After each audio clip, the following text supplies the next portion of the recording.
This is Datia with Rangers of Wrestling, bringing you the Wrestling Time post show. And for tonight, we will be reviewing WWE Royal Rumble 2023. But I'm not alone here. Like I said last night, the host that runs the West Coast, Hollywood Michael Chow, is joining me for this review. Hello, I'm back. Thanks for having me back on the show. Always a pleasure having you on the show, Michael. You know that.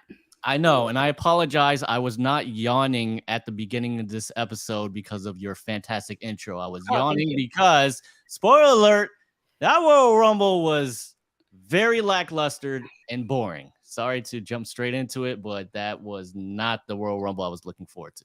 Same here. And honestly, there was so much anticipation around this Royal Rumble because it was Triple H's first Royal Rumble. Right. And honestly, I was like, I was really looking forward to the men's Royal Rumble more so than the women.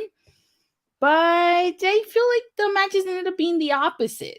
There was a lot of hype regarding this pay-per-view. It's the road, what they advertised, the road to WrestleMania starts through the Royal Rumble, right? They're like, tune in, Cody Rhodes, The Rock, Steve Austin, much, much more.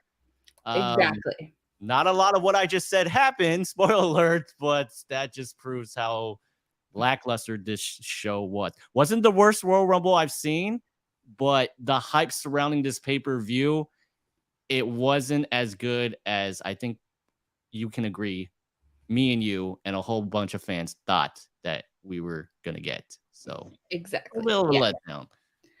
All right, so let's kick things off with the first match of the night, which surprisingly ended up being the men's Royal Rumble. I really expected this to go either last or second to last, and it opened the show, and I could see why this opened the show. That's not good. That's not good. Usually when a match opens the show, they're like, we want to get this match out of the way. And to a point where I'm like, okay, so when we did the prediction show, right? It turns out that there's only 3 legit matches on the card.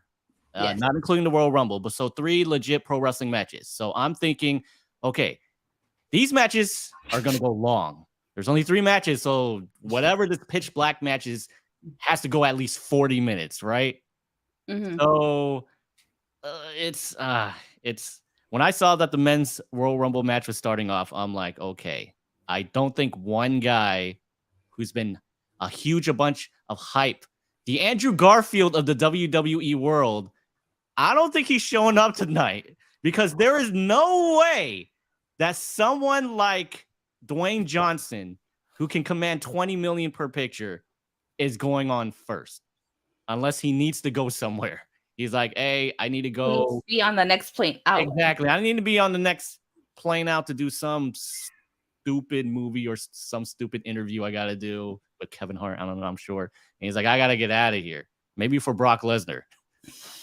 Right? Brock Lesnar's like, I need to go back to my my ranch in Canada with my hot future Hall of Famer wife. I'm getting out of here. All right. And he probably did because, spoiler alert, that guy was not in the match that long. So, yeah. All right, so a couple of numbers I want to talk about here. Number 1 and 2, Gunter and Sheamus. Gunter entering at number 1, Sheamus entering at number 2. Obviously, this was a great way to kick off what ended up being a somewhat of a lackluster Rumble, because obviously Gunter and Sheamus put on a banger in the meantime while they were there. So, what are your thoughts on Gunter and Sheamus entering number 1 and 2? I was actually kind of shocked that Gunter was actually entering as number 1. I thought we were going to get another Brock Lesnar Royal Rumble on our hands where he's going to like eliminate I honestly thought that this guy could potentially be the guy who either ties or breaks the elimination record. But I got to tell you a little bit of lackluster performance from Gunter because I thought he would do more. But spoiler alert, he went, I think, and I might be wrong about this. He actually broke Rey Mysterio's record for the longest time in the Royal Rumble. I think he might have. Yeah, so he went for a long, long time.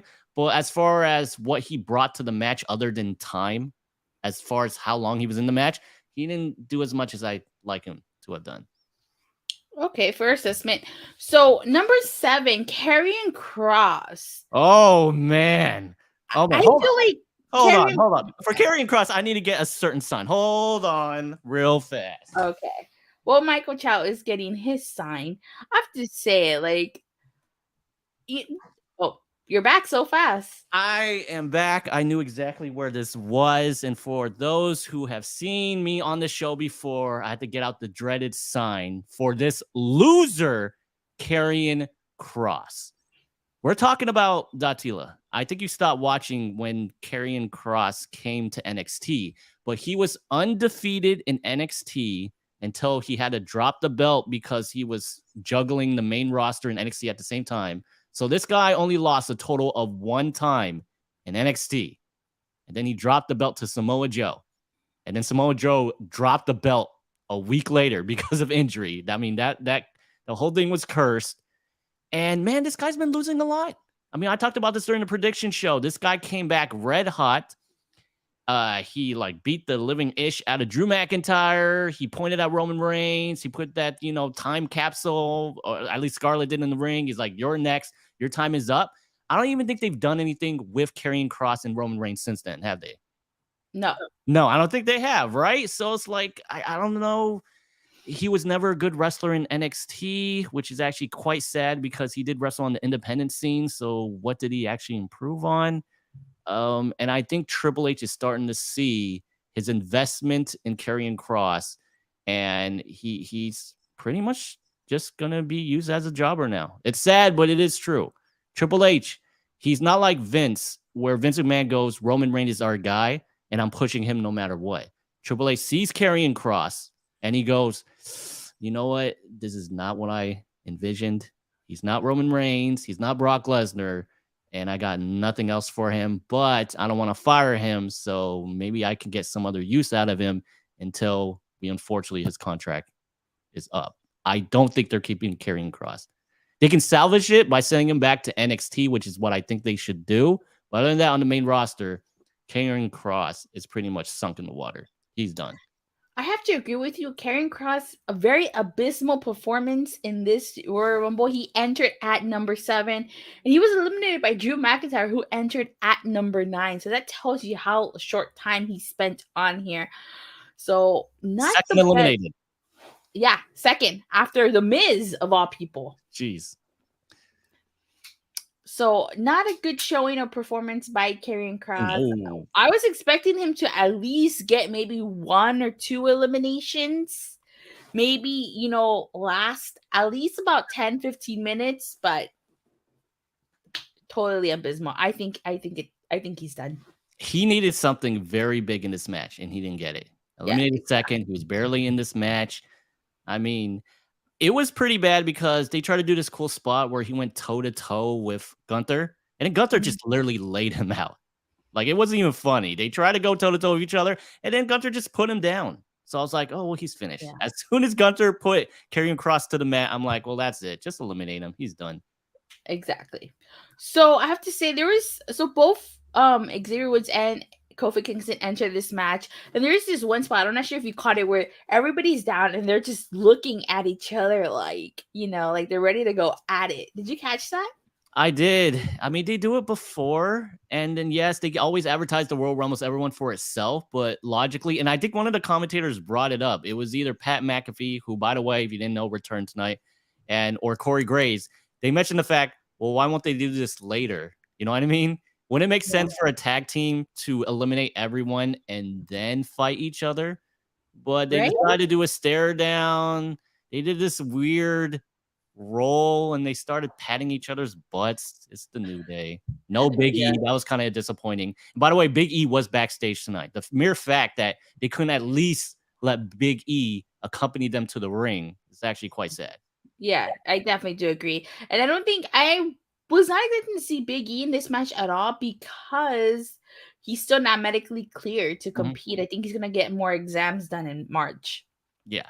And should we talk about the Kofi botch? Yeah, I was actually going to bring that up. I was going to say, before we move on from the New Day, there was a botch. Kofi Kingston botching his Rumble spot. Kofi every year likes to do an incredible spot where he saves himself from elimination.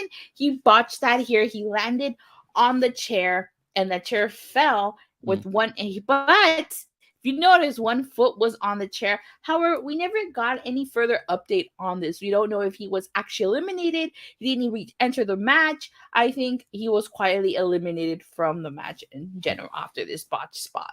This is actually the second year in a row where he messed up the botch. And I'm not trying to, and I know it's very disrespectful by calling it a botch. I know he tries very, very hard, but I don't know what else to call it. Yeah, I don't even know what he had planned. He was supposed to land on the chair, and it looked like it really, really hurt.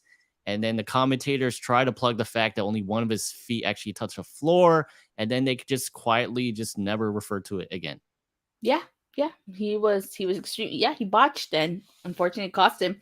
So, at number 12 was Brock Lesnar, and I'm not surprised he came in at number 12, especially the person that followed him, which was Bobby Lashley. What are the odds?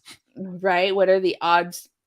Now, Lashley eliminated Lesnar, and it seems like they're setting up for Lesnar and Lashley to continue their feud. You could have had a spot where Gunther eliminated both Lashley and Lesnar. Yes. You could have done that and maybe make a triple threat for that IC title, at WrestleMania. Imagine like Big E says, big meaty men slapping meat. There you go. I thought this was very lackluster. Even the clothesline from Bobby Lashley, like the fans didn't react to it because they're like, exactly. Is that it? You know what I mean? Yeah. Lashley eliminated Brock Lesnar, and then Bobby Lashley was eliminated by Seth Rollins. Just out of nowhere. Seth Rollins just pushed him and he just fell out of the ring. And I'm like, the guy who because eliminating Brock Lesnar from the Royal Rumble, it's a big deal. Look at the reaction Drew McIntyre received compared to Bobby Lashley when Drew McIntyre eliminated Brock Lesnar in the Royal Rumble. Absolutely. I mean, in this case, I feel like Brock Lesnar should have been the one that Cody Rhodes eliminate last. I think it would have been a lot bigger because not to spoil it. Okay, the final two was Cody Rhodes and Gunther, right? There was no way Gunther was going to win. You know what I mean? Yeah. With at least Brock Lesnar, you're like, you know what? Vince is back.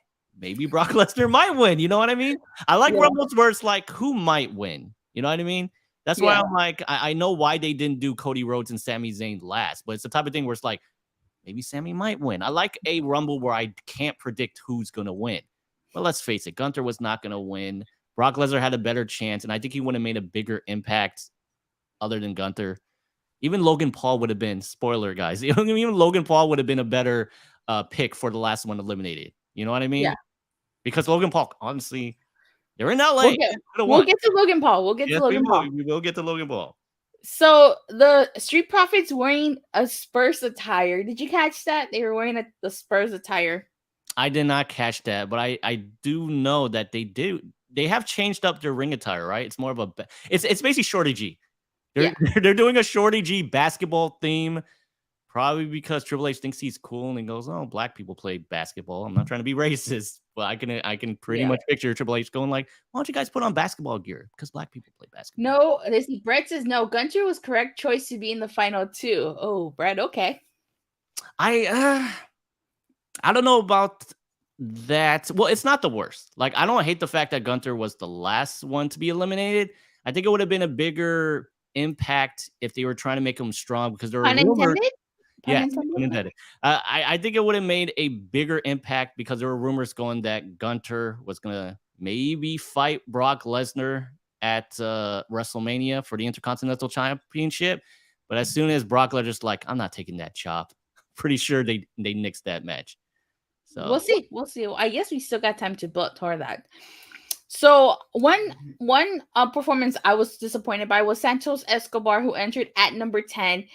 And he was eliminated by Brock Lesnar, who entered at number 12. Again, this is another example of abysmal performance. The reason why I was disappointed was because I felt like Santos Escobar is everything they wanted in a Latino superstar since, Eddie Guerrero passed away. I feel like he's everything they wanted. He's talented. He has charisma. He can speak English, which is, always been a factor.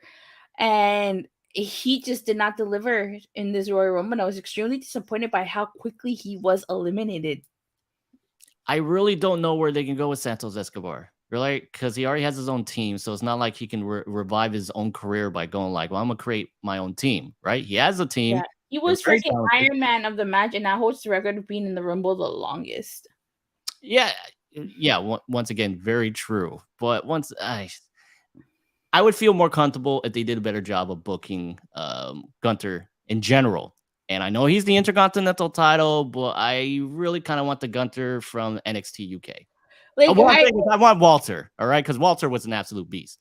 So, well, like I said, it would have been one thing if they got Gunther to eliminate Lashley and Lesnar. You know? Yes. Yeah. So let's talk about number 17. It's supposedly Rey Mysterio, but he does not come out. I get what they were trying to do. You know, that storyline with Judgment Day and Dominic. Because as we know, Dominic, who comes out right after at 18, he's wearing his dad's mask. I get that they were trying to do that, but this was kind of a waste of a spot. You could have put somebody else, or you could have had another surprise entrant in this spot. What are your thoughts on number 17, Rey Mysterio not coming out? Well, I have a question for you. What happened to Rey Mysterio? Was he late? Did he miss his flight? Was he in the bathroom? Oh, no, wait. I have a great idea, right? Mm-hmm. Karrion Kross beat him up because Rey Mysterio beat him on SmackDown. That's the only explanation. Yeah. That's the only explanation at all. And then after Karrion Kross beat him up, his son just happened to find his mask. Right? I guess so, yeah. Okay, good. I'm just saying that they wouldn't waste a Rumble spot unless that's what they did.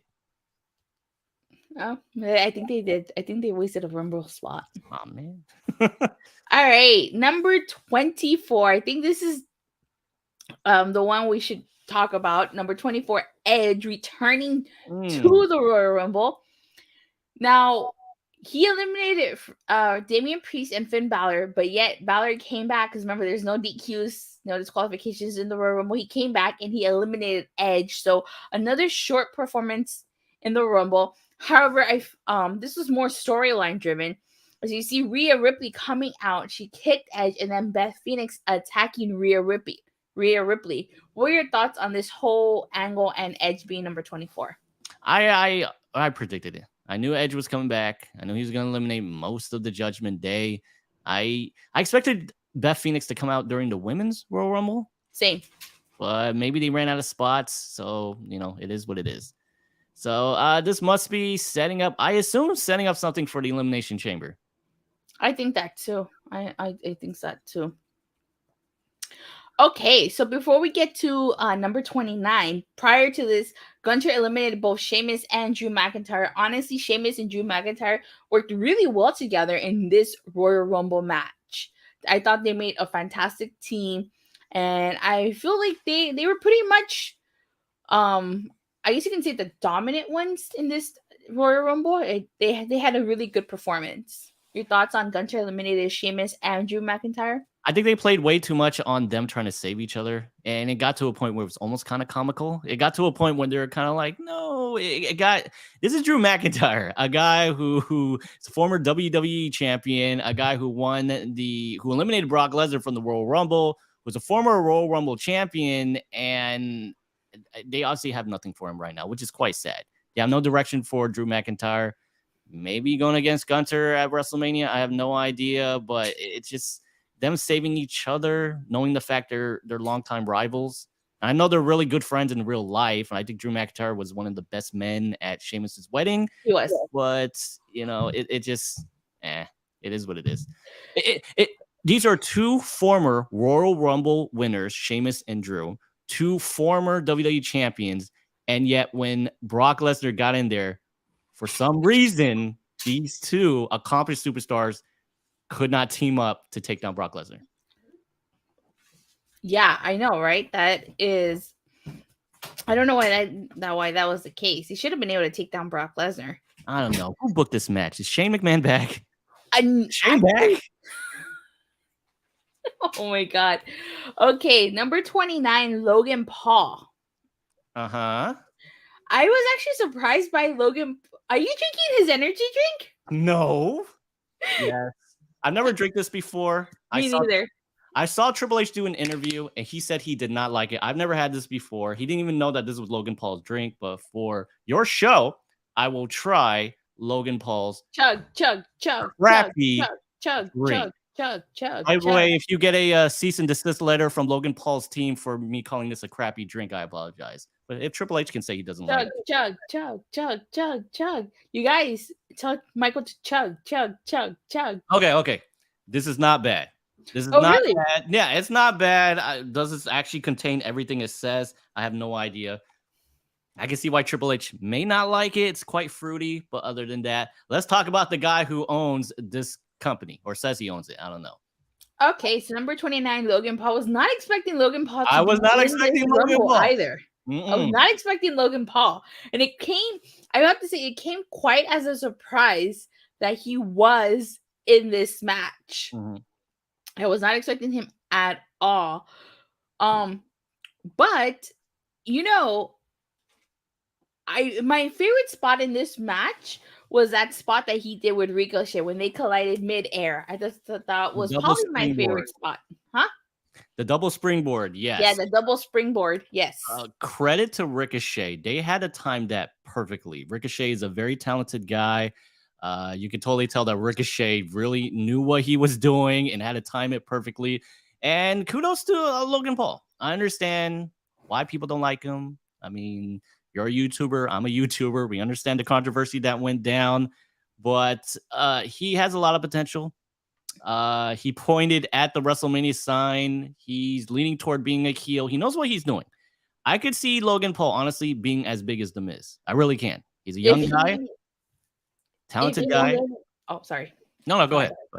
I would say if only Logan Paul agreed to turn heel because he wanted to be a baby face, but I feel like Logan Paul is naturally a heel, if you ask me. But he wants to be a baby face. But play to your strengths. You can, if you're really good at being a heel, you can be a heel and have the fans cheer for you. You know, happened with The Miz. When The Miz was a heel, he did such a great job, including that infamous promo he did on Talking Smack. The fans can cheer for you as a heel, so maybe he can do it too. And Roman when he first turned heel. There you go. So there you go. I guess he's headed toward WrestleMania. He seems to be fine.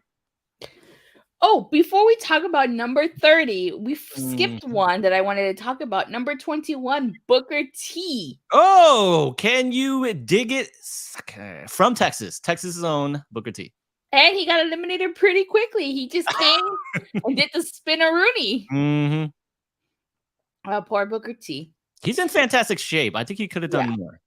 Definitely. It is what it is.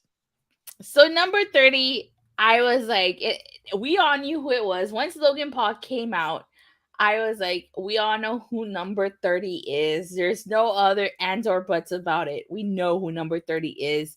And it ended up being Cody Rhodes. And I have to say, I was not expecting him to be number 30 just because I thought, Dwayne was going to show up in this. But when Dwayne wasn't showing up, I was like, okay, Cody Rhodes is number 30. And it kind of goes back to WWE announcing Cody Rhodes' return. I feel like if they knew they was going to make him number 30, you shouldn't have announced his return. You shouldn't have. You should have just kept it a surprise and have him come out at number 30. Yeah, granted, he still got an amazing pop. He did. But I just feel like you shouldn't have announced the return. He came back at number 30. We all knew it was him once Logan Paul came out. So what are your thoughts on Cody Rhodes being number 30? I think they had to do it because it takes away the fact that we know it's not The Rock. You know what I mean? They know they don't have The Rock. They know they don't have Steve Austin, and whoever big they were trying to get for the event. So they had to put Cody. And I think it goes with the strategy of announcing that Cody's going to return. So in the back of your mind, Cody's coming out, right? So and I would consider Logan Paul the true number 30. Because he was a surprise entrant. Cody was number 30. So as soon as Logan Paul comes out, you're like, well, Cody's the only one left, right? Yeah. Dang. So I know The Rock's not going to be here. I know Steve Austin's not going to be here. It's someone that the fans really, really like. So it's not another. They don't want another Rey Mysterio in the disastrous Daniel Bryan and Batista 2014 Royal Rumble. Yeah, no, definitely. And they also didn't want a Roman Reigns 2015 Royal Rumble when The Rock came out. Lifted Roman's arm up and still got booed. Mm-hmm. So So I think this part was a botch. Michael Cole set the final four with Cody Rhodes, Seth Rollins, Gunther, and Austin Theory. That was a botch because by this point, Logan Paul was still in the match. I don't think it was a botch. I think that they were always planning to do this. It's the type of thing because they did it before, right? I think the year that you were just talking about right now, where The Rock came out and helped Roman Reigns raise his hand, Rusev had gone over the or in the middle rope and he had hid for a little bit of the match. Like they made it, and I think the commentaries even plugged it too. They made it seem like I think the final couple of people was Roman Reigns, Big Show, and Corporate Kane. And I think the commentators try to plug like, oh, it's down to the final three, Roman Reigns and these two guys, right? And then I think Rusev, who by the way got a huge pop from the crowd because they hated Roman Reigns so much, came back into the ring. So I think they were trying to do that sort of thing with Logan Paul, where he was trying to hide and stuff, and he kind of snuck back into the ring. And did he use that to his advantage? I think he snuck back into the ring, and he was the one who eliminated Seth Rollins, right? So I think they're trying to play that up. No, I think no. Theory eliminated Ricochet. And then the reason Austin Theory got eliminated was because he got stomped by Seth Rollins, and then Cody Rhodes eliminated Austin Theory. And then Logan Paul eliminated Seth Rollins. Oh, yeah. That's what I meant. So, and by that meaning, I think they're trying to set up a match between Logan Paul and Seth Rollins at WrestleMania. It makes sense. Seth Rollins is now considered a babyface now. Seth Rollins, those type of workers who can work with anyone and make anyone look like $1 million. So, and I'm guessing that John Cena didn't want to lose to a YouTuber. So there you go. Seth Rollins, he is a company man. If they said, Seth, we want you to put over Logan Paul and we want him to win, fair enough. He does what's best for the company. You know, it is what it is. Yeah, exactly. And then the final two ended up being Gunther and Cody Rhodes. I feel like Gunther gave a hell of a performance in the Royal Rumble and in the final two. He entered at number 1, made it all the way to the very end, but came up short against Cody Rhodes. Now, I get what they were trying to do. You know, they wanted to have Gunther have his showing. They wanted to have Cody have his showing. They even had a singles match, basically. But I kind of feel like it went on a little too long. You know, I felt like it should have been at least 5 minutes shorter than what we got. Because after a while, it's like, this is still a Royal Rumble. Like, it is not a pinfall or submission match. You know, so I didn't mind them going at it for a little bit. But after a while, it's like, okay, like, just have Cody toss him over the road over already. But I get what they were trying to do. They wanted to have Cody look good, and they wanted Gunther to look good as he was going to lose. So I get it. But what are your thoughts on Cody Rhodes winning and Gunther and pretty much a singles bout between Gunther and Cody? I completely agree with you. I thought it stretched way too long. This sort of booking can work when you don't know who's going to win. We knew Cody Rhodes was going to win, right? Because we got to a point, it's like not if, it's when, and it's taking way too long, right? And the right guy won, so I can't argue with that. Was tonight the Royal Rumble that we all wanted? Hype wise, not really, but it did contain the winners that we wanted.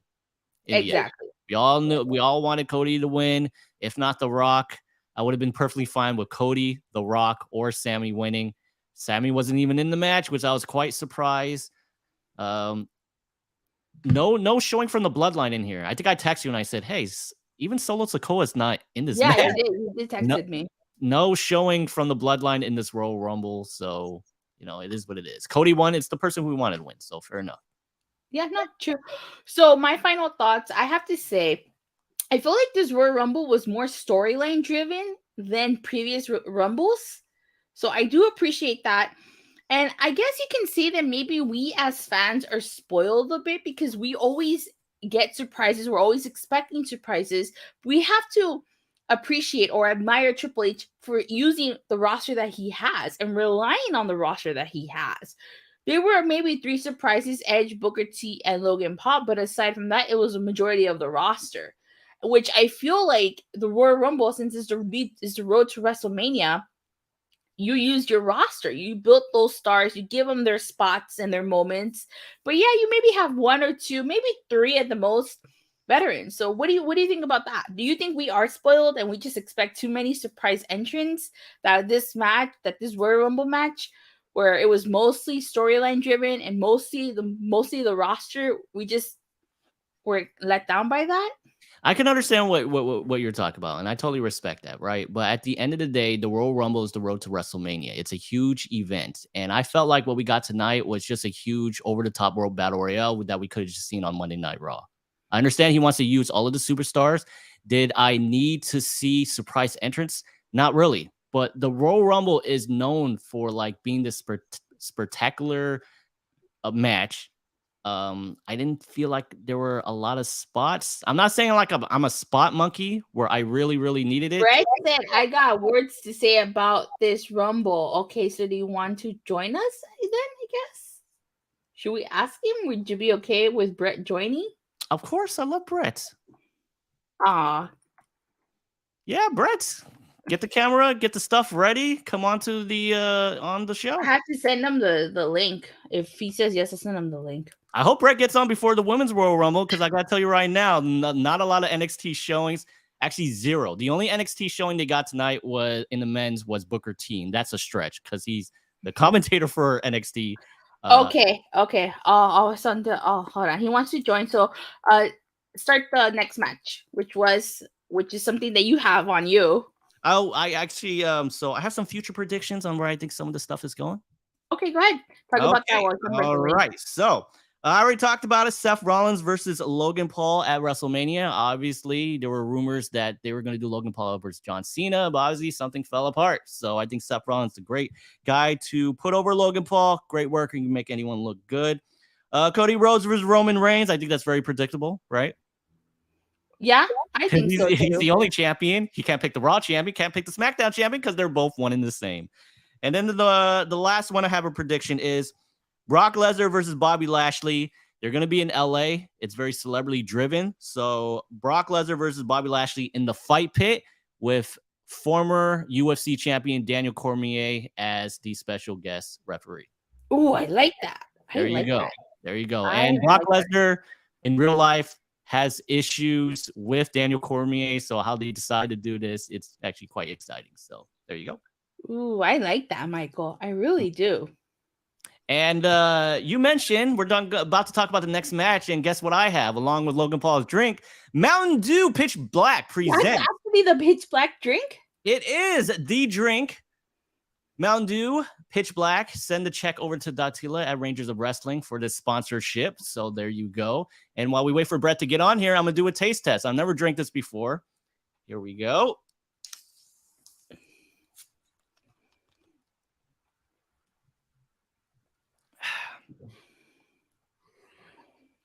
I'm a little bit disappointed. Really? Why? Tell us how they taste. Just like the match we're about to talk about, I am disappointed in this drink. Honestly, this tastes like a very lackluster grape soda. That's it. That's all I'm gonna say. Really? Sorry. Datila, I'm very sorry. I don't think Mountain Dew is gonna send a check anymore after I just bashed them on live on your channel. But this don't get this drink. All right. So see, and then people wonder why I don't drink Mountain Dew. There you have it. There you have it, people. That is the reason why I don't drink Mountain Dew. Okay. So next we had the Mountain Dew Pitch Black match. LA Knight versus Wyatt. Yeah, let me talk to ya. This was a bunch of neon lights. It was. I actually text you. I kind of liked it. With all the goofy stuff that WWE does, I felt, because we had no idea what this match was going to be. They didn't advertise any rules, right?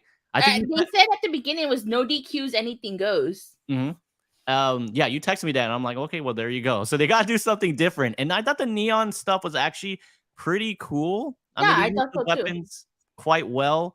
That stuff on the commentary table, what the heck was that? I don't know. The confetti? Because I thought they spilled a drink because it went everywhere. I'm like, oh, did they, were they drinking Mountain Dew and it spilled? Which, by the way, Mountain Dew Pitch Black played very little in this match. Yeah. Right?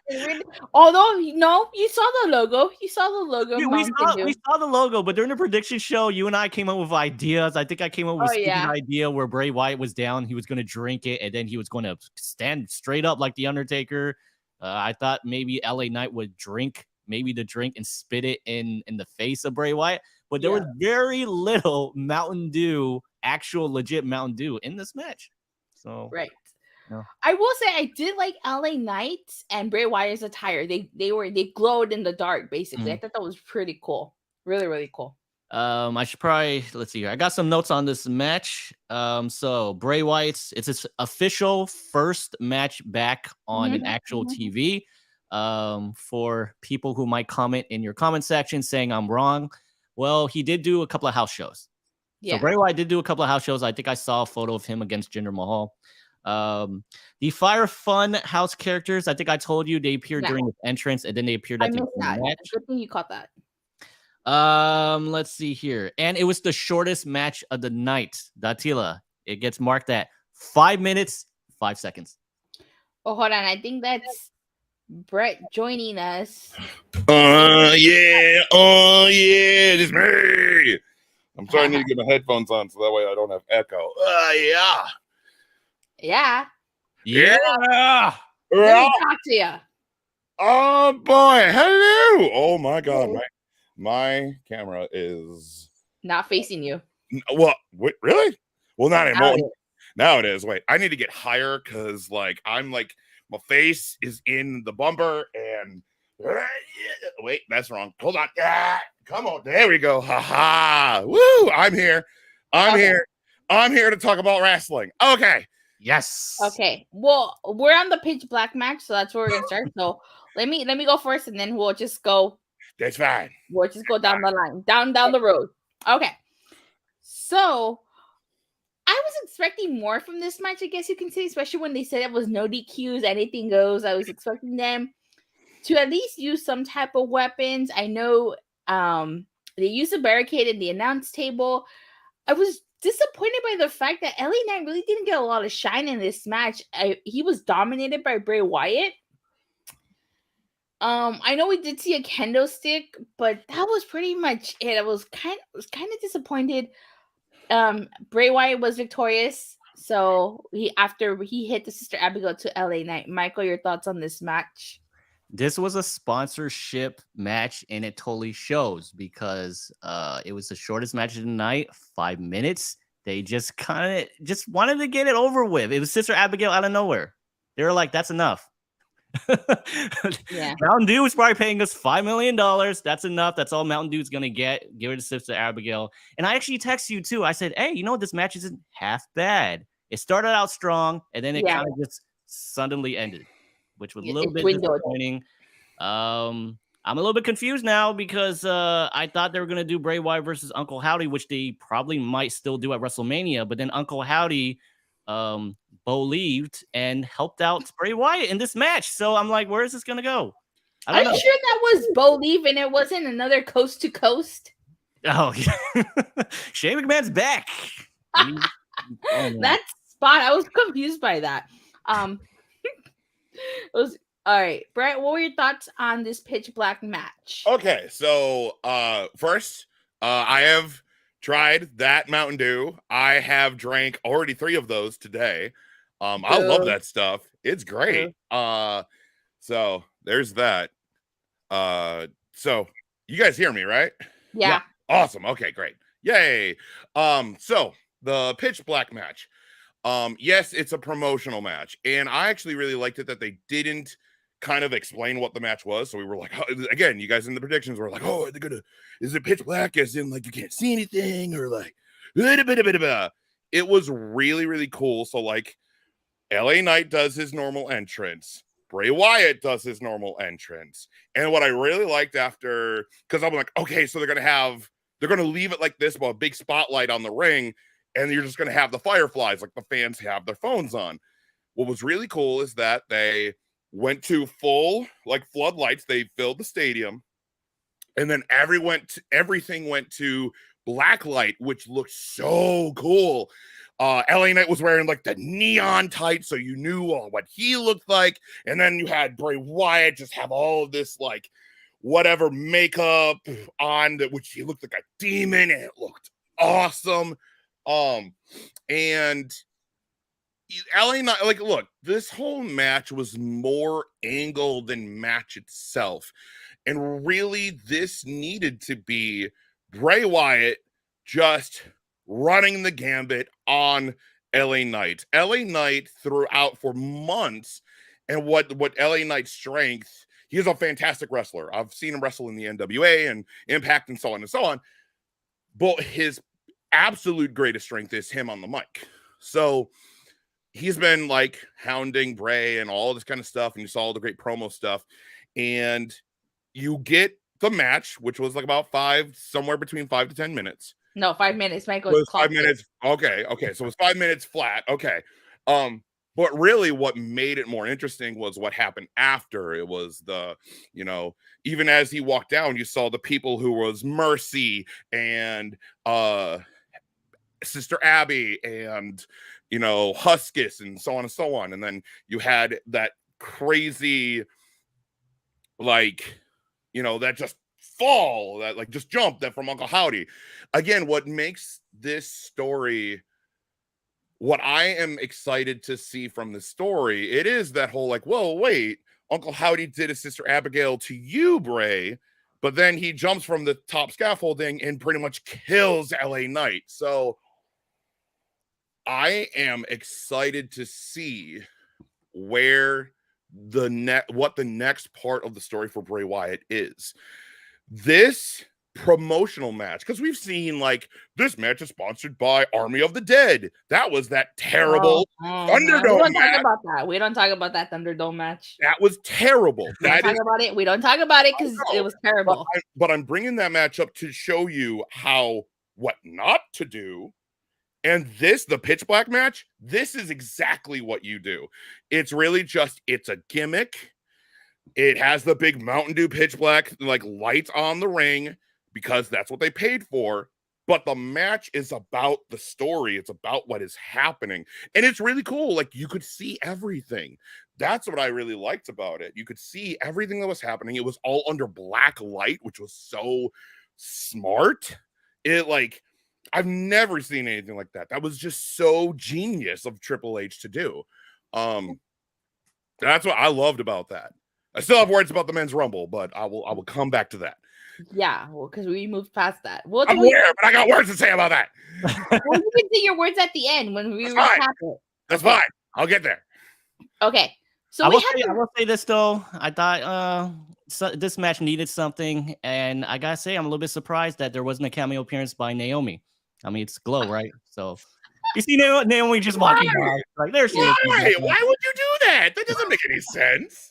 Okay. So then we had the Raw Women's Championship match. It was Bianca Belair versus Alexa Bliss. I was not a huge fan of this match. This was not a pay-per-view quality match. You could have had this match on Raw.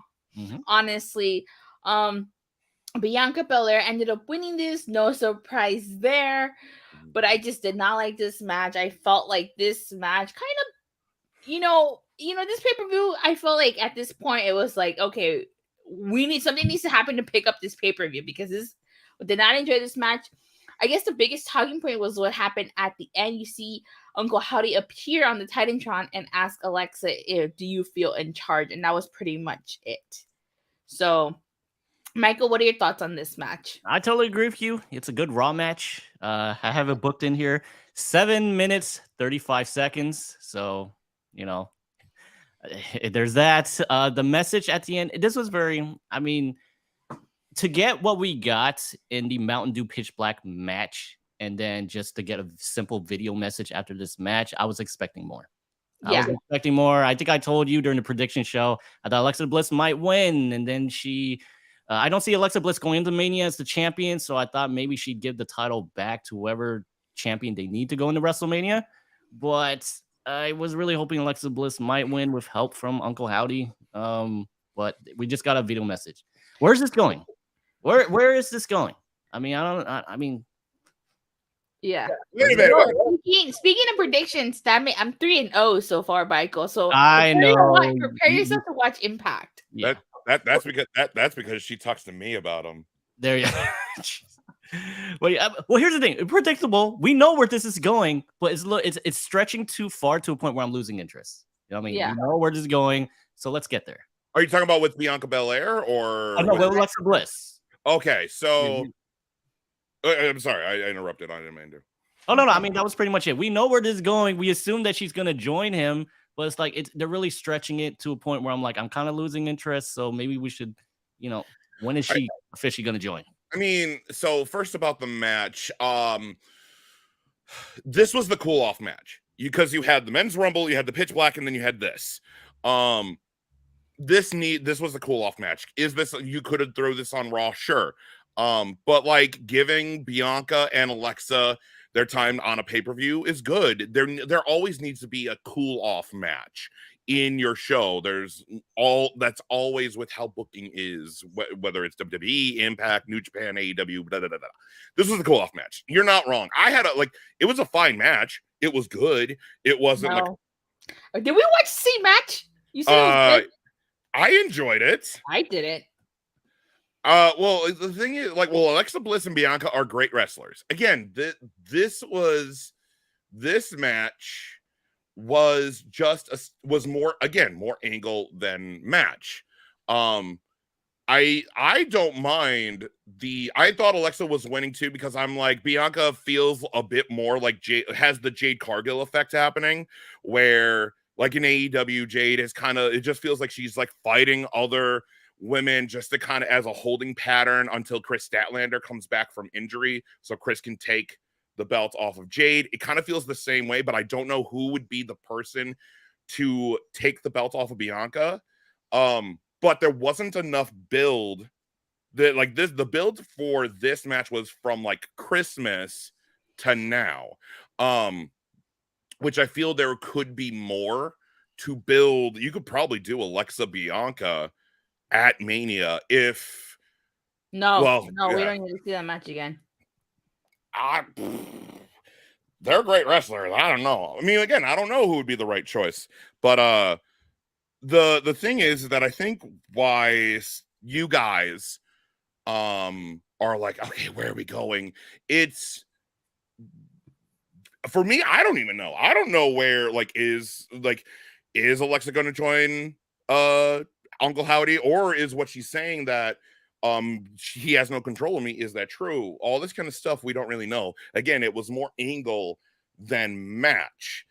I don't see a problem with that. And mind you, I love all of the spooky stuff like with Bray Wyatt and everything that's happening in Uncle Howdy. Like I love the Fiend and everything with that, and then Bray Wyatt when he was the cult leader and everything with that. So I enjoyed this match. It's the lowest of the matches on the card. If we're putting them in order, it's probably the lowest on the which one was the best. This is the lowest. But I didn't hate it. I just felt that it was more angle than match itself. Fair point. I see what you mean. Okay. So yeah, fair point. Okay. So next we had the Women's Royal Rumble, and I don't know about you guys, but I actually like the Women's Royal Rumble a little better than the Men's Royal Rumble. Mm-hmm. I was surprised that Rhea Ripley entered at number 1. Granted, with the ending, it makes sense. I get what they were trying to do, and I'll talk about that more when we reach the end. But Rhea Ripley entering at number 1. Michael, what are your thoughts on that? Oh, entering as number 1? Well, yeah. I mean, they knew what they wanted her to do. She was the runner-up in the Royal Rumble. Was it 2 years ago? I believe. Right? Yes. Yeah. So they want something big for her. I mean, they obviously want to push her. She's really good. I mean, this is coming from someone who was in NXT. She's greatly improved. She was in the Mae Young Classic. She's greatly improved in every single way, on the mic, in the ring. She's the best. She's just the best. Can potentially be the face of the company. Why not? I mean, they need someone. She's still very, very young. And I don't know. So maybe they might get her boyfriend, Buddy Matthews, in here. So we'll see. But other than that, I think Rhea did a great job, and yeah, they picked the right person. Definitely. All right, Brett, what are your thoughts on Rhea Ripley entering number 1? Oh, perfect choice. Oh, I am so happy with this. Like again, the kind of the mirror of the men's and the women's. Rhea was the correct choice. I was actually extremely happy when they're like, okay, Rhea Ripley's number 1. And I'm like, oh, I think she's going to be the Iron Woman and win this whole thing. And I actually thought Beth Phoenix was going to be number 2 with what happened. Oh, that would make sense. With what happened from the men's rumble. And I'm like, oh God, I can't wait. And no, Rhea being number 1, being the Iron Woman, and then well, we'll go on from there. I don't know if you want me to spoil it or not, but like no, we'll get, because I have stuff to say about her being her status as the Iron Woman, but we'll get to it when we get to the end. Yeah. So, okay. But this was right. It was the right choice. No. Okay. So number 4, Emma making her Royal Rumble debut. She got released before the first women's Royal Rumble. So good for her for making her debut. I will say I really like that little spot that they did with Emma and Dana Brooke. But poor Dana Brooke, it cost her. It cost her. She got eliminated for saving Emma. Your thoughts on that, Michael? On Emma making her debut and the little end reunion. It was very quick, and you either got it and you or you didn't. I understood the reference. Me too. And I wasn't watching NXT at that time, but I got it. No, I mean I know of some old clips, yes, but I understood the reference. It quickly happened. The commentators had to technically plug it real fast and be like, "Oh, they were used to be a team in NXT." But yeah, I'm glad Emma is back, and hopefully, she can do a lot more other than playing her real life boyfriend, Madcap Moss's love interest on SmackDown. I'm surprised you're not like Geely. That movie Geely. Seriously. I know what that movie is. Do you get it, Michael? Geely? Yeah, no, I know what that is too. So yeah. For those of you who don't know what I mean, Geely was a movie starring Ben Affleck and Jennifer Lopez, who were a real life couple at that time, and they unfortunately could not translate their chemistry on screen. So that's what I'm saying. Yeah. I just want to make sure. I'm sorry, but like I just want to make sure. Are you just going to hit specific points, or are you going to? Yeah, we're just hitting specific numbers. Okay. Because I have the Rumble list. I have it too. I have it too. All right. Okay. Sweet. So, what are your thoughts on Emma making her Royal Rumble debut in that little end spot, Brett? What, that Dakota Kai? No, Emma and Dana Brooke. Oh yeah, that was great. Oh, I do that. That spot was great. I really just overall, I'm gonna kind of like spoil a little bit. Overall, how about we just stick to that first, and then we'll talk about overall. Okay, okay. It's going to be a common theme, at least in my head, with this, is that what I liked about it is that it was Emma and Dana Brooke. They both get eliminated around the same time. And that kind of becomes a common theme throughout the Rumble. And what I like about it is that I'm like, oh, there's a tag team. There's a tag team. And yeah, I'll get there. But like, yeah, I enjoyed it. But I'll explain when we do him. Okay. So I want to talk about number 8, Roxanne Perez.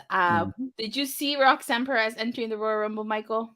I did. I mean, on the prediction show, I thought we would get a lot more interaction from NXT. I thought Braun Breaker was going to come out. He did not, but I didn't realize it. I knew that she was from Texas, but it didn't hit me until she came out.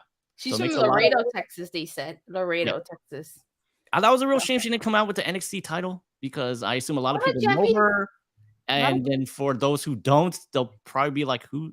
She did appear on the main roster like one time, I think, right? She appeared on SmackDown one time. Yeah. You had to do your pick your poison. I think she had to pick someone to represent her in NXT. And I think, who was it? Oh, man. Braun Breaker's real life girlfriend had to pick someone, and she ended up picking. Not Sky Blue. Cora Jade. Yeah, Cora Jade, right? They had to go on the main roster. I didn't know that. I didn't know Braun Breaker's dating Cora Jade. Good for him. Good for him. Good for him. On the Instagram. So yeah. So I thought she did really good. I really enjoyed Roxanne Perez, and she had a really good showing in this match. Yep. Very young. I think she's like, what, 20 years old? She's 21. She's younger than both of us. Jeez. than all three of us, I should say. Hello. So, so she has a great career coming for her. Yeah. Brett, what are your thoughts on Roxanne Perez entering the Royal Rumble? I love Roxanne Perez. I love her. I was so ecstatic when she chose to sign with WWE, and then she was in NXT, and now like I was talking to my buddy when I was watching the Rumble, and I'm like, he doesn't watch NXT, I do, or at least I keep tabs on NXT, and I pretty much said, like, this is Roxy from Ring of Honor.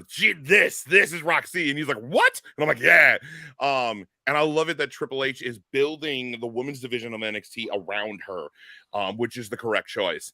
I love that she was in this. I'm so glad that she was in this. I love Roxanne Perez. I think my buddy, he went like, so is she just like a fiery, like smaller AJ Lee? And I'm like, pretty much, yeah. Like, she's phenomenal. I love Roxanne Perez. That was so awesome. I was so happy when she showed up. Yeah, definitely. So not any numbers in particular, but more of a faction. I was really surprised how dominant Damage Control looked in this Rumble match, especially considering that since their booking has been kind of lackluster. I mean, how can Becky Lynch beat the odds when there's one of her and three of them? I'm still baffled by that. But I really liked Damage Control in this match. I thought they were booked really well during the Royal Rumble. Michael, your thoughts on Damage Control being in and their performance in this match? I think you mentioned it just a couple of seconds ago. They haven't been getting booked they've been losing a lot of matches, and yes, I understand that Io Sky and Dakota Kai are the current women's tag team champions, but they've been losing some matches since their formation, and I think they really did a good job of kind of salvaging what the losses that they've been getting. So, and they usually do that in the Royal Rumbles, right? They get a big team in there, that eliminate a whole bunch of people, and yeah, I thought they all did a good job. Huge fan of Io Shirai. I'm not gonna call her Io Sky, jeez. But yeah, huge fan of Io Sky. So there you go. They did a great job. Yeah, Brett, your thoughts on Damage Control and their performance in this Rumble? I mean, I freaking loved it. Like, Dakota Kai eliminating Emma. That was such a great move because that was a feud that was back in Black and Gold NXT. Damage Control getting rid of Shayna Baszler, getting rid of Natalya, Io Sky getting rid of Candice LeRae, which that was a feud from Black and Gold NXT, and so on and so on. Like, the Damage Control, whether one person or the entire team getting rid of multiple people, like Damage Control got rid of Roxanne Perez. That was really good. They needed to get as like a good number of eliminations in the Rumble match because of, like, again, we love Triple H with his booking, and his booking has been amazing, but he also has made mistakes, and he has screwed up Damage Control. And I feel that with Bayley, Damage Control, and then the story they're doing with Becky Lynch, I feel that this is a kind of rebuilding of Damage Control. And like, as I said, like, you have multiple people getting like eliminated by them, and because of that, like, I believe it was Shayna Baszler and I think Natalya. Yes. Those two were feuding for a while also, before, like, in as continuity history. And they got eliminated by Damage Control. That's another, I'm like, I would like to see this tag team, like that kind of stuff. Mm-hmm. So this was actually very good. And I feel that, like, this kind of breathes a little bit of new life into Damage Control. So they had a great showing in the Rumble. I loved it. They were great. I love Damage Control. So this feels a little bit of a refresh.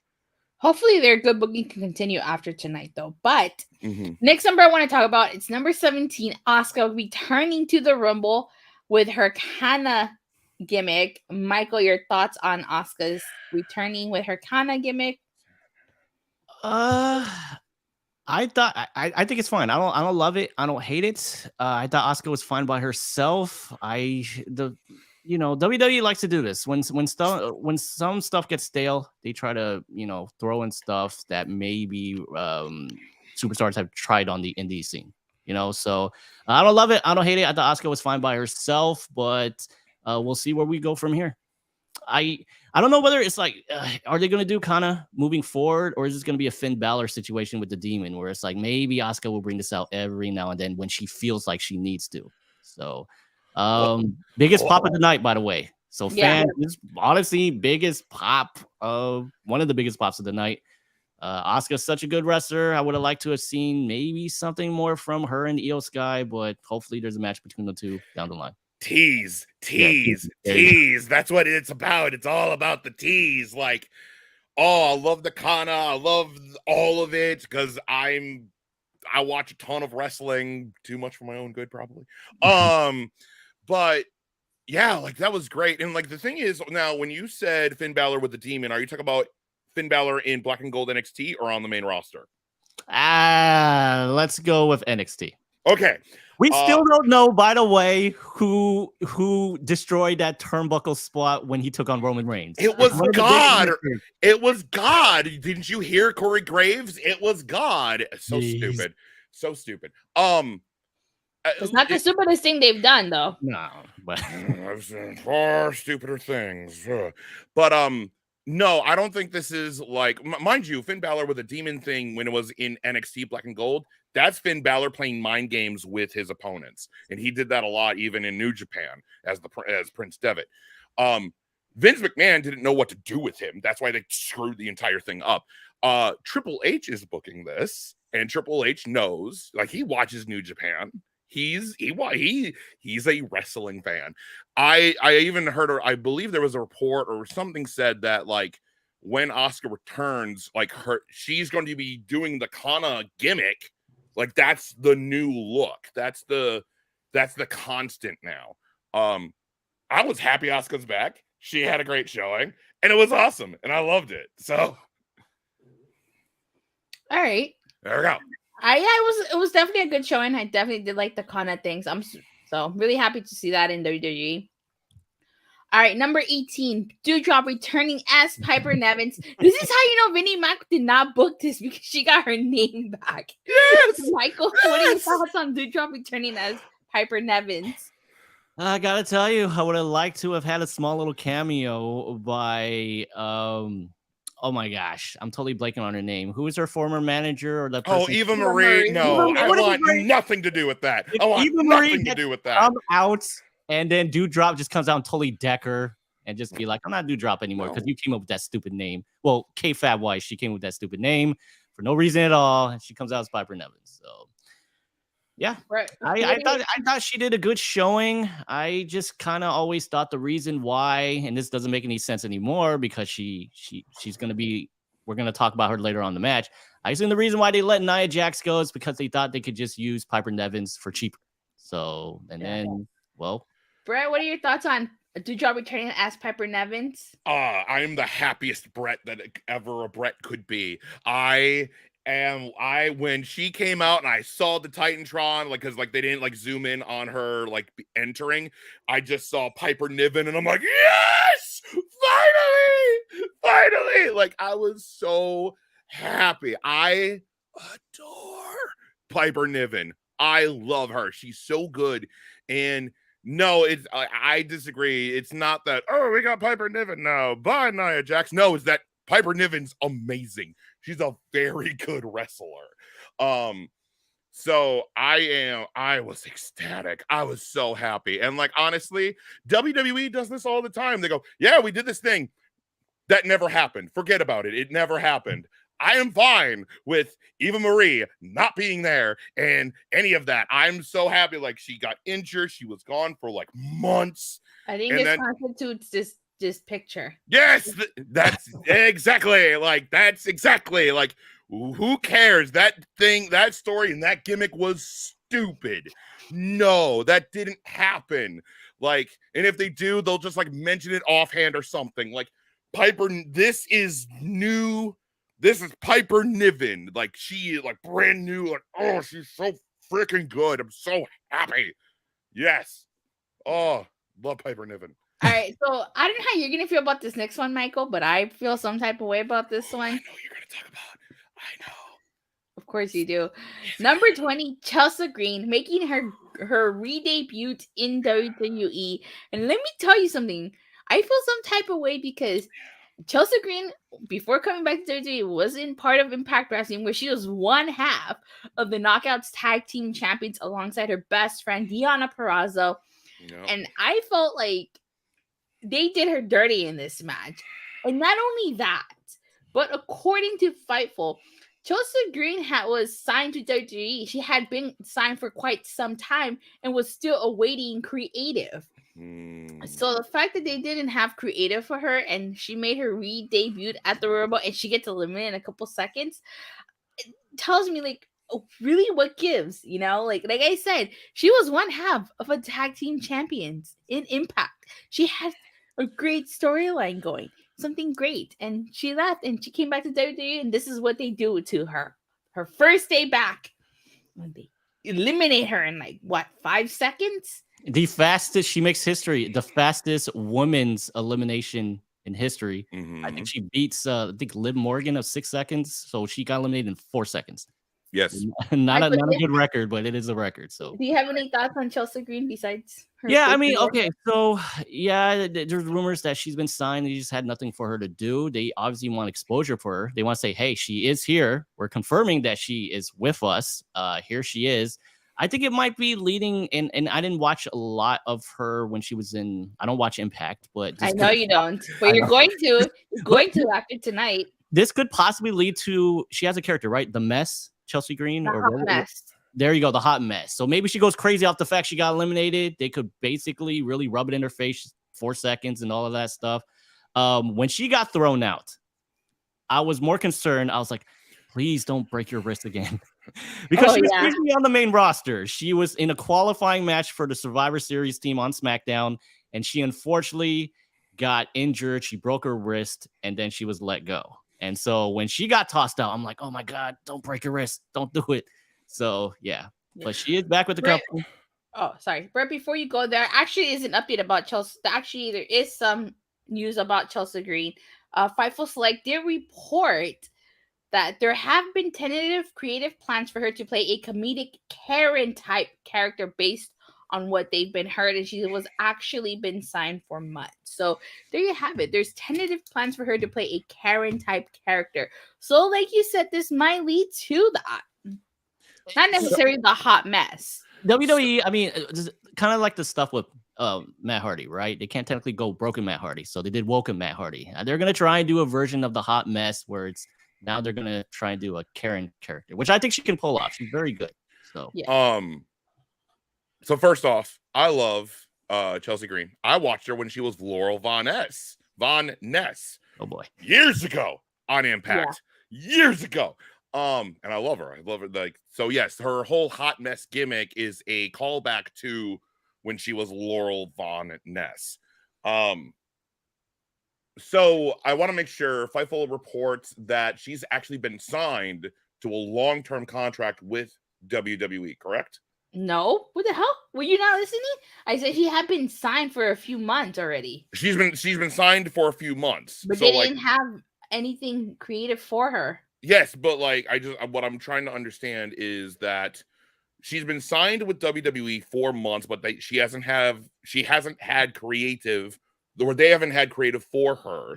Mm-hmm. But so she got kicked out of the Rumble.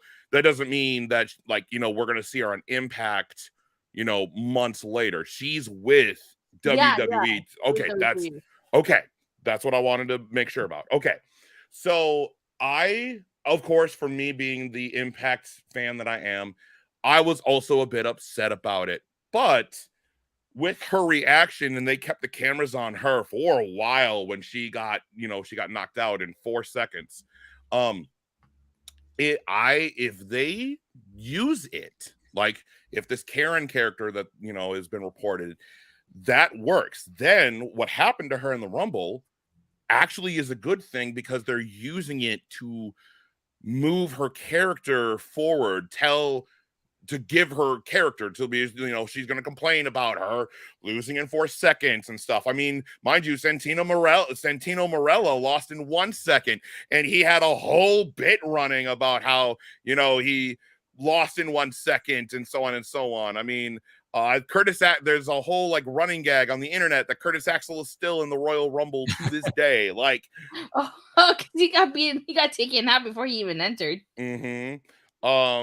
So like if there are plans, like if there are story plans for her because of what happened in the Rumble, I'm happy about this. But if this, and I trust Triple H, I trust Paul with this.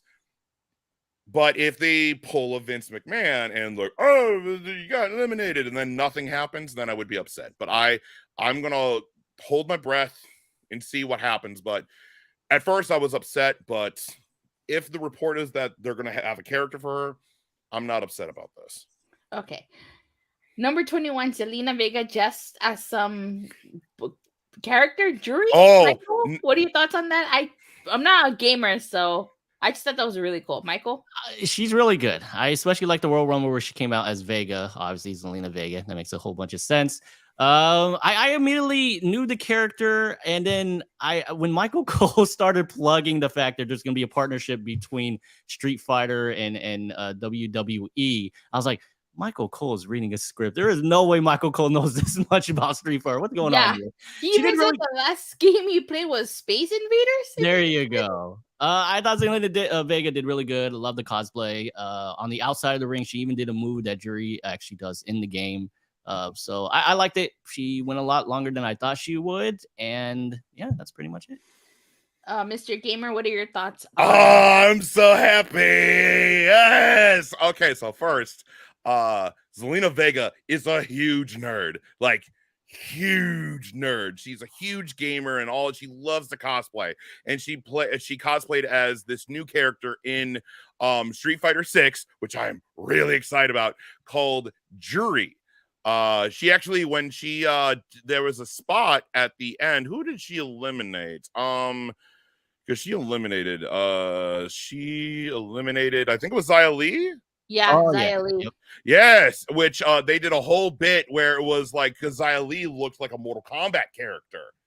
Like, she looked like she looked like a Mortal Kombat character. So they did this whole thing on the edge of the rope, kind of like just like sidestepping, fighting and stuff. And then like she did the whole, I'm gonna lift your head with my foot and then kick her out. That is a move that Jury does in the game. It's phenomenal. My buddies that I was watching with, one of my guys just stopped and he's like, and like, I loved it. I love this kind of, and like WWE having some kind of cross promotion with Street Fighter. That's awesome. I love that kind of stuff. AEW does a bunch of cross promotion with Street Fighter. I love that. I love this kind of cross promotion stuff with, wrestling companies and video games and stuff, because wrestlers nowadays are massive nerds. So no, I loved it. Zelina Vega coming out, and like she had the Street Fighter 6 logo on her Titantron, and then while she's walking out, they have the big AR and all of that. Oh my god, I loved it. And then like what a perfect choice. It's like they put it with Zelina Vega, who loves video games and cosplays all the time, and they gave her such a great spot with Xia Li. And she was in there for a while too, so it was great. God, I loved it. I loved it so much. All right, number 25, Michelle McCool, which she entered from the crowd. I knew something was up when they zoomed in on her during the men's Royal Rumble. I'm like, okay, something's up. They wouldn't do that. So, yeah, she entered from the crowd. Michael, your thoughts on Michelle McCool entering from the crowd? It's fine. I mean, this could have been a really last minute thing, but she did she said that she responded on social media. Someone had asked her about the Rumble, and she said simply that she wasn't asked. So, either they asked her very last minute to do it, or was pulling an Andrew? She was pulling an Andrew Garfield, or she's like, The Rock can do it, why not me? But other than that, obviously she did it for her kids. I can respect that, so it's perfectly fine. Brett, your thoughts on Michelle McCool entering from the crowd? I loved it. I thought it was a fun spot. Like, like you had Booker T, who was the nostalgia spot for the men's rumble, and then you had Michelle McCool in this one. That's the nostalgia spot in this match. I believe every rumble should have at least one nostalgia spot. And here it is. Like, in Michelle McCool, like, she's in great shape. She can still go really hard. Like, she's great. And she lasted for a while. Like, she was great. I was because they before the Rumble or before the Raw women's match, like they show like, hey, Michelle McCool's here and she's with her daughters and stuff. I'm like, oh, that's interesting. And then this happens, and I was like, oh, that was great. I liked it. She's like, me? I don't. Okay. And then she like takes off her sweatshirt and is like, all right, well, I guess I'm already in gear. So, okay, so. Real quick, Shotzi Blackheart, you said entered with the Leatherface mask. I totally missed that. Yeah, I was totally quick. Shotzi came out in a Leatherface mask because they're in Texas. Texas Chainsaw Massacre. Yeah, okay. I get the reference, but I missed that. So this next one, I really want to talk about because I think it's hilarious this happened. Number 30.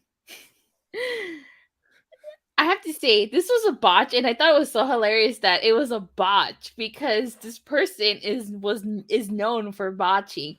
Oh. But before she came out, they played her theme music, and we knew right there and then it was Nia Jax, and then the timer went off, and then they played the countdown. Unbelievable. Yeah.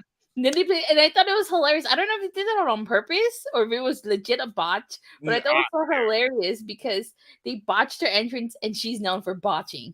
So, but I think it's a legitimate botch. I think that was a legitimate botch, not a like, oh hey, wink, wink, nudge, nudge. Like I believe it's a legitimate botch, but who knows?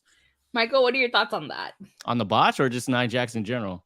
On the botch. On the botch, I mean, I don't think I've ever seen that in a Royal Rumble before, where the person ended up coming out before they were supposed to, and then they do the countdown. Like, my goodness. So it might be a legit botch. It might be a legit botch. I mean, it is what it is. Women's locker room, watch out. Nia Jax is back.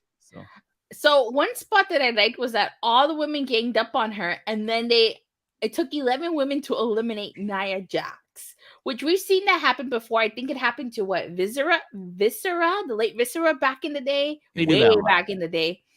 So your thoughts on all the women eliminating Nia Jax, Michael? Yeah, I mean, they've done a spot like that before. They usually like doing it with the stronger and bigger superstars. And my only disappointment is she didn't say my hole. Sorry, just let's get the stuff out there. Come on. But yeah, I kind of had a feeling that Nia Jax was coming back. I mean, they couldn't get Naomi, so they got Nia Jax. Oh man. Well, I don't know. Maybe Naomi's not done with that contract. All right, maybe. So yeah. It is what it is. Nia Jax is back. We'll see where they go from here. I hope they don't do that whole bully thing again, because man, she keeps going babyface and heel. And she might tie Big Show with the most babyface and heel turns. I mean, mind you, if that's the case, if she's just like a babyface heel, I mean, I guess you need a woman's Big Show, I guess. I don't know. Yeah. No, like I actually enjoyed it. Like Nia Jax comes out, and I actually don't mind Nia Jax, but like, yeah, she botches a lot and almost to the detriment to injury. And I'm like, oh God, like you are good at this, but like, and I really like the whole thing. She like comes in and she just goes like, oh, I'll fight you and I'll fight you and I'll fight you and I'll fight you. And I'm like, this is just going to end badly for her. And then everyone beats her up. And then she does the whole, and then everyone like jumps away and stuff. But what I really like, and then after everyone went, screw you. And everyone throws her out. And that was great. Like that was fun. Sometimes you got to have these just stupid fun spots in a Rumble because it's wrestling. That's what it is. And like, it shows that like, I think you said before where, oh no, Piper Niven's here because, she's the big girl. And I'm like, no, she's really good. This proves that like Piper Niven is really good because she's just as big as Nia Jax. But Piper Niven was in there longer and was wrestling everyone, where Nia just came in, they did a spot. And again, I have nothing wrong with like, you're going to do a fun spot, but it just shows that Piper Niven, they like Piper Niven because of her wrestling finesse. I don't mean, like, again, I don't know if that's correct grammar, but with that come different to Nia Jax. So. Oh no, definitely. I mean, I like Piper Niven. She's very talented, but I meant it in the fact where it's like in Vince's mind, he goes, you know, Piper Niven's, she's really good. We don't need Nia Jax anymore. She's been botching a lot. So I assume Nia Jax has a higher contract, more money contract than Piper Niven's. So it's the type of thing where it's like someone more talented than Nia Jax and Piper Niven's who could probably do it for less money. Nia Jax, we don't need you anymore. Well, again, Trips is running it, so again, I think the mindset is different now. So, and we saw that with this entire pay-per-view. Definitely, we did see that. All right, the final three: Liv Morgan, Asuka, Rhea Ripley. I actually really love the finish to this. You had all three women on the ring apron. Asuka blinding poor Liv Morgan with that miss. She was aiming for Rhea Ripley. This allowed Rhea Ripley to eliminate Asuka and poor little Liv Morgan. And of course, as I predicted, and as I think we all knew, Rhea Ripley won this match. And I get why and this goes back to her entering at number 1. I get why they did it. They wanted her to be, as you guys said earlier, the Iron Woman in this match. However, I did not really get that because her performance at the first half of this Rumble was really lackluster. When you look at who she eliminated, I mean, she eliminated BFAB in 36 seconds. And then what? Who did she eliminate afterwards? She didn't really get a lot of eliminations. She eliminated Chelsea Green, but her eliminations really didn't pick up and towards the very last half of this match. I feel like if she would have eliminated more people and really looked not like a monster, but like really had a strong dominant presence, then I feel like, okay, yeah, she's definitely the Iron Woman. She was a beast. She came in here, she dominated, she had all these eliminations, and she lasted a whole hour. But I just didn't get that because, like I said, the first half of the match, she kind of was just there.